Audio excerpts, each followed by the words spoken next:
ହାଏ ସାଙ୍ଗମାନେ, ଆଜି ହେଉଛି ପଖାଳ ଦିବସ। ହୋଟେଲକୁ ଆସିଥିଲା ମାଛ, ସେଥିରୁ ମୁଁ କିଛି ମାଛ ବାଛିକି ନେଇ ଆସିଲି, ସବୁ ଗୋଟେ ସାଇଜର ଦେଖିକି। ତାକୁ ମୁଁ ନିଜେ କାଟିଲି। ପାଖରେ ମୋର 2 ଜଣ ଠିଆ ହେଇଥିଲେ, ମୋ ସାଙ୍ଗରେ ଥଟ୍ଟା ହେଉଥିଲେ। ପଚାରୁଥିଲେ ଏଇଟା କେଉଁ ମାଛ? ମୁଁ କହିଲି କୋକିଳ। ମୁଁ ତ ଜାଣିନି ଏଇଟା କୋକିଳ କି ମାଛ, ସେଥିପାଇଁ କହିଦେଲି ଏଇଟା କୋକିଳ ମାଛ। ମୁଁ ବି ଥଟ୍ଟାରେ କହିଦେଲି ଆଜି କୋକିଳ ସନ୍ତୁଳା ହେବ। ସେଠୁ ସେ 2 ଜଣ ଯାକ ହସିଲେ।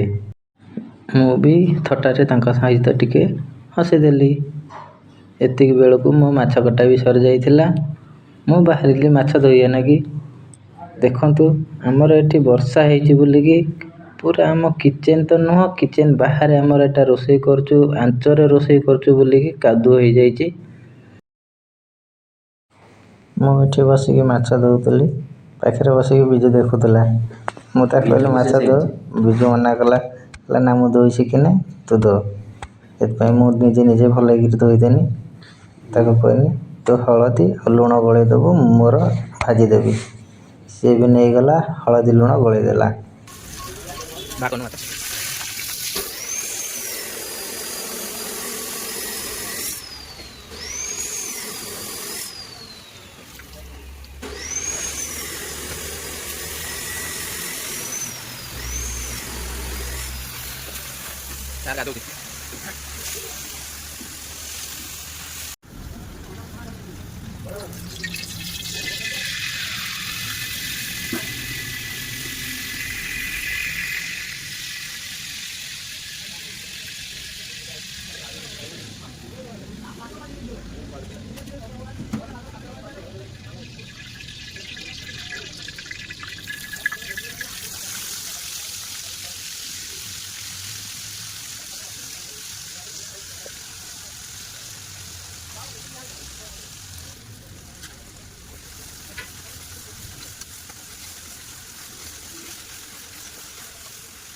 ପକା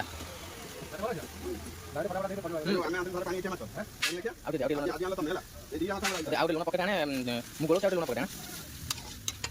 ଲୁଣ ପକେଇ ଆଣେ, ତାପରେ ହଳଦୀ ଟିକେ ପାଣି ଦେଇ ପକେଇବା।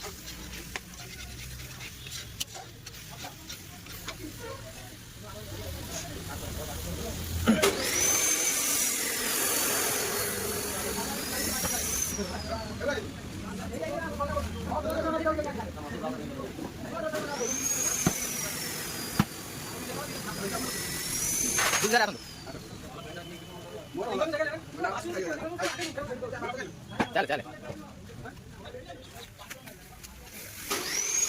ହଳଦୀ ପକା, ଲଙ୍କା ପକା, ମିନିମମ୍ ସେ ଜାଗାରେ ପାଣି ଆଣେ, ଏ ଜାଗାରେ ବସ୍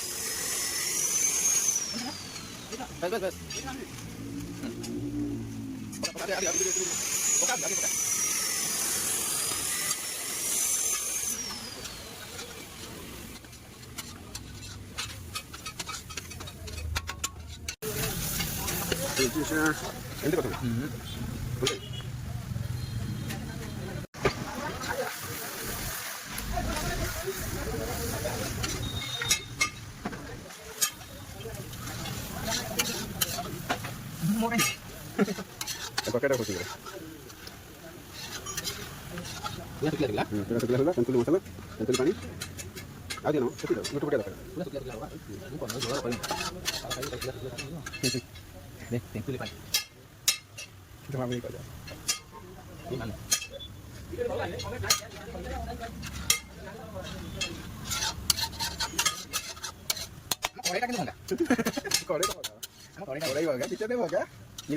ଭଙ୍ଗା ବି ମିସ୍ତ୍ରୀ।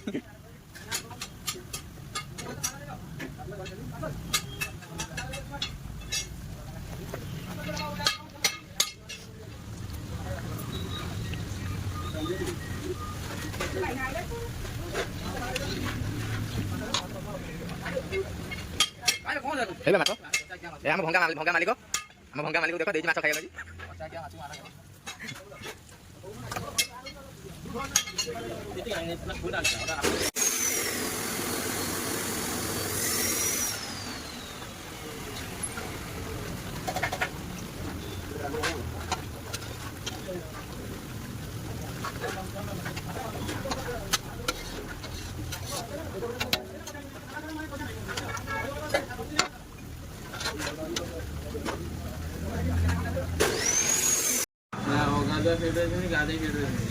ଆଜି ପଖାଳ ଦିବସ କରୁଛନ୍ତି କିନ୍ତୁ ସାଗର ଖାଇବନି ପଖାଳ, ତା ଦେହ ଭଲ ନୁହଁ, ସେ ଖାଇବନି।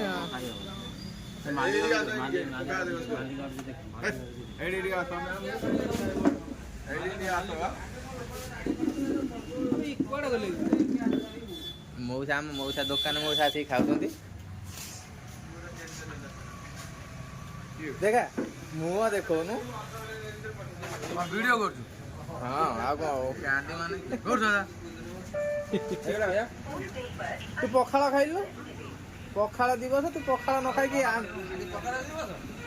ଆଉ କଣ?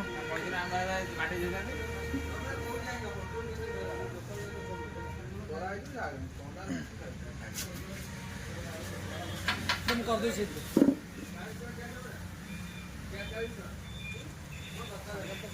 ମୁଁ ରହିଲି, ମୁଁ ଖାଲି ଟିକେ ବସିବି, ମୁଁ ଖାଲି ବସିବି। ତୁ ପଖାଳ ଖାଇଲୁ କି?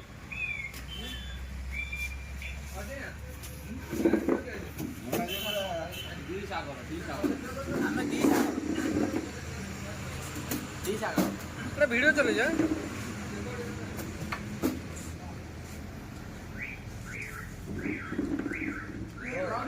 ହଁ।